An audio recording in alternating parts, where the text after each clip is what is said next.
మా చేనేత కుటుంబం. రాష్ట్రంలో ఎంతోమంది చేనేత కుటుంబీకులు కులవృత్తిపై ఆధారపడి ఉన్నారు.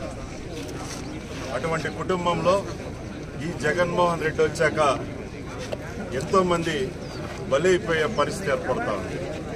ఈరోజు చూస్తుంటే ఆ కుటుంబం యొక్క బాధ, ఆ లక్ష్మీ ప్రసన్న ఆవేదన, ఆమె తపన చూస్తుంటే ఈ జగన్మోహన్ రెడ్డి ఖచ్చితంగా ఇది ప్రభుత్వ హత్య అని ఈ సందర్భంగా తెలియజేస్తున్నా. ఇక్కడ ఉన్నటువంటి కట్టా నారాయణకు వచ్చేటప్పుడు కనుక్కున్నాం 600 ఎకరాలు ఈ విధంగా భూ కబ్జా చేసే పరిస్థితి.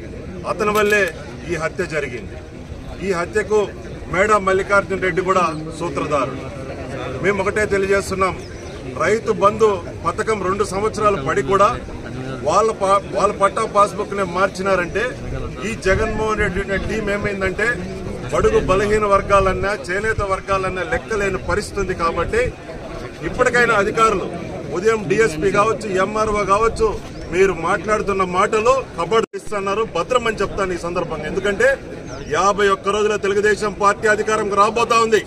మా నారా చంద్రబాబు నాయుడు గారు, మా నారా లోకేష్ గారికి ఆ పాపకు గవర్నమెంట్ ఉద్యోగం ఇచ్చి ఆ పాపకి ఏం కావాలన్నా కూడా తెలుగుదేశం పార్టీ అండగా ఉంటుంది. కాబట్టి ఎట్టి పరిస్థితుల్లో ఈ హత్యకు కారకమైనటువంటి వైసీపీ ఎవరిని కూడా ఒక్కరిని కూడా వదిలిపెట్టే ప్రసక్తే లేదని ఈ సందర్భంగా తెలియజేసుకుంటున్నాను.